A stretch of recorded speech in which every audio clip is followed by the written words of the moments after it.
Com as tensões do país vizinho, Lula conversou com a presidente empossada da Venezuela, Delcy Rodrigues. Direto para Brasília, então, o repórter Igor Damasceno chegando com as últimas informações. Como é que está o diálogo, ou como foi o diálogo entre os dois. Tudo bem, Igor? Bem-vindo. Feliz ano novo para você. Feliz ano novo, Thiago. Boa noite a você, também a todos que nos acompanham. Pois é, essa informação foi confirmada pela Presidência da República.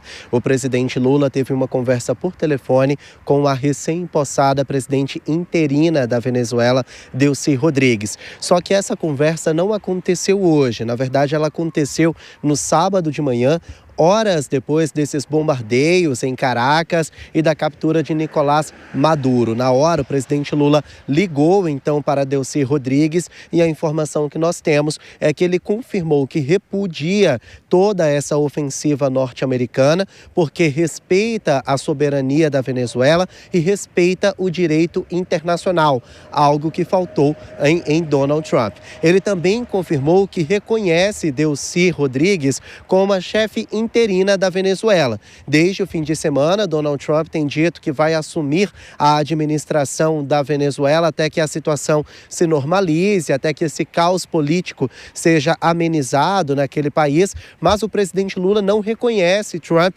como o administrador da Venezuela, digamos assim. Ele reconhece que a presidente interina é, de fato, a Delcy Rodrigues. E esse é o posicionamento do governo brasileiro. Inclusive, a embaixadora do Brasil em Caracas participou da cerimônia de posse de Delcy Rodrigues na tarde de hoje em Caracas. A gente sabe que a vice-presidente venezuelana, ela foi intimada pelas Forças Armadas do país para assumir o poder executivo da Venezuela. Houve uma cerimônia de posse, ela está ameaçada por Donald Trump, mas ainda assim tomou posse e o consulado brasileiro, a diplomata brasileira em Caracas, participou dessa cerimônia, reafirmando então que o governo brasileiro a reconhece como a chefe, pelo menos interina, da Venezuela daqui até os próximos 90 dias. Olha, um outro bastidor que nós temos, Thiago, é que o presidente Lula ele tem sido orientado pelos auxiliares do governo a não se posicionar com veemência em torno dessa tensão entre os Estados Unidos e a Venezuela. A informação que nós temos e que foi repassada por uma fonte lá no Palácio do Planalto é que há duas estratégias. A primeira delas é política. Essa fonte me disse que alguns pré-candidatos à presidência da direita, opositores de Lula, já estão associando o nome dele ao de Nicolás Maduro. O nome de Maduro não é aceito aqui no nosso país, ele é reconhecido no Brasil como um ditador, alguém que fere os direitos humanos, alguém que faltou com a transparência nas últimas eleições. Então a avaliação do governo é que ter o nome de Lula associado ao de Maduro não é nada positivo, pode gerar um desgaste na imagem do presidente e pode interferir nas eleições deste ano. Então é uma estratégia política não ter o presidente Lula falando sobre esse assunto o tempo inteiro. E também é uma estratégia diplomática. O presidente Lula acaba de restabelecer o diálogo com Donald Trump, depois de toda aquela situação envolvendo o tarifaço. Então a avaliação é que fazer novas críticas e repudiar com veemência a todo momento esse assunto, essa ofensiva norte-americana, pode gerar um novo atrito com Trump e, consequentemente, novas sanções ao Brasil. Então, se manter em silêncio nesse momento é a melhor opção, tanto política quanto diplomaticamente. Essa fonte me disse também que a nota divulgada pelo governo federal no fim de semana já é o suficiente para afirmar a posição do Brasil. O grande desafio agora é para esta quinta-feira, dia 8 de janeiro. Vai ter uma cerimônia no Palácio do Planalto em alusão aos 3 anos dos ataques antidemocráticos de 8 de janeiro de 2023. O presidente Lula deve fazer um discurso a favor da democracia brasileira. Então, o gabinete de crise dele está montando todo um script, todo um roteiro para que Lula leia aquilo que está escrito e não tenha falas de improviso, justamente para não entrar de vez nesse embate entre Venezuela e Estados Unidos. Então, nesse momento, a fonte me diz que o governo está avaliando quais são as possíveis consequências e também avaliando a postura do presidente Lula em torno desse assunto. A gente vai seguir acompanhando para saber se o presidente, no dia 8, vai seguir o que está escrito ou vai ter alguma fala de improviso falando a respeito dessa tensão entre os dois países. Voltamos ao estúdio. Pois é, então a diplomacia já se pronunciou, o presidente Lula fez já no sábado uma postagem nas redes sociais, mas claro, com informações todas muito polidas em relação à própria diplomacia brasileira. Igor Damasceno, direto de Brasília, até daqui a pouquinho. Vou dar as boas-vindas para Denise Campos de Toledo, além da nossa Dora Kramer também. Tudo bem, Denise? Boa noite para você. Bem-vinda, feliz ano novo, né? Primeira vez que a gente se vê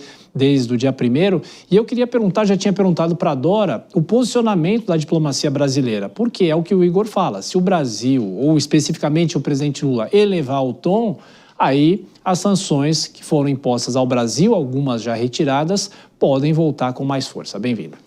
Boa noite, Tiago. Boa noite, Dora. Boa noite a você que nos acompanha. Feliz ano novo, apesar de toda essa turbulência inicial que já tivemos em 2026. É isso, o governo vai ter de tomar muito cuidado como vai lidar com essa situação.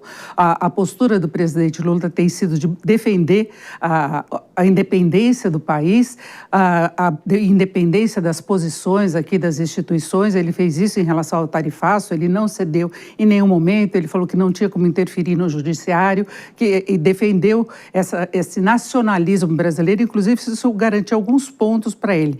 Agora, a questão da Venezuela é um ponto que vem sendo utilizado ou que se tenta utilizar pela oposição desde muito tempo, essa proximidade que houve no passado, porque mais recentemente houve divergências também, entre o presidente Lula e Maduro. Eles eram aliados, inclusive ele participou de vários eventos aí com uma certa regalia por parte do Brasil. Agora, hoje, a situação é diferente, é indiscutível que ele era um ditador, todo o mal que ele fez para a Venezuela, mas antes mesmo de toda essa situação com relação aos Estados Unidos, a oposição já falava que o Brasil iria virar uma Venezuela com a eleição do presidente Lula. A gente vê que o comportamento da economia brasileira, a evolução, esteve muito longe do que se poderia acontecer com a Venezuela, né? Se comparar com a Venezuela, na verdade, a economia brasileira cresceu muito mais do que se previa neste ano, com queda do desemprego, com recuperação da renda, mas é um argumento muito utilizado e agora certamente vai ser usado também com Maduro preso pelos Estados Unidos. Pois é.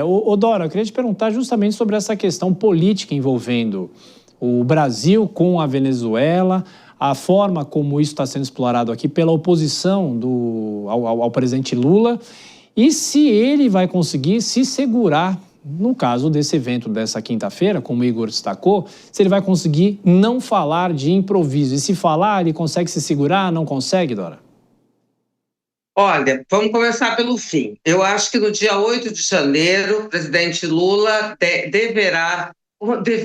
não vamos ficar dando lição para o presidente da República, que não fica nem bem, né? Mas vamos, pelo que seria lógico, pelo que mandaria o bom senso, ele sim se ater à questão do 8 de janeiro, que já é suficientemente complicada, que já tem suficientes repercussões internas, que não precisa se misturar com essa questão da Venezuela, que é, sobretudo, bastante delicada e complicada por causa das nossas relações com os Estados Unidos, porque a gente não sabe da Venezuela, a situação é completamente obscura. Então, eu acho que o presidente, até porque envolve Estados Unidos, país com o qual estamos retomando as relações, a boa convivência, não deve entrar nesse assunto Venezuela no dia 8. Na outra parte, Tiago, a questão da repercussão interna, né? Eu acho que eu vi até agora foi a direita brasileira morrendo de vontade de cometer mais um erro, né? E já cometendo, porque esse pessoal já se deu mal lá na história do tarifaço, quando saiu festejando o tarifaço. E agora a oposição, e principalmente os governadores que serão candidatos, se precipitaram, reagiram com maior entusiasmo, imaginando, eu acho que sim, tendo aquela visão de que o movimento, a prisão do Maduro significaria o fim do regime, do chavismo. Não aconteceu isso, pelo menos por enquanto não aconteceu nada disso. E esses governadores, quando eles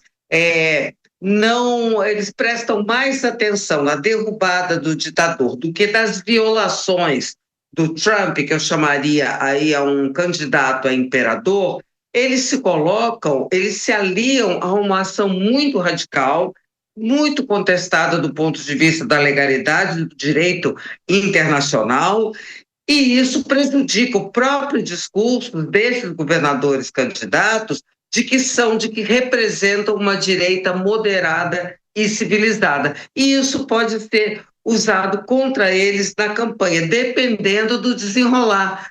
Vai que essa história traz prejuízos para o Brasil e para a América Latina do ponto de vista econômico, social e geopolítico. Como é que ficarão essas pessoas que no primeiro momento já saíram festejando? Então, acho que faltou prudência para esse pessoal. No afã de restaurar suas relações com o governo Trump, eu acho que a oposição brasileira se precipitou. Poderia ficar um pouquinho mais contida, vendo para onde é que os ventos vão soprar, para só então se posicionar.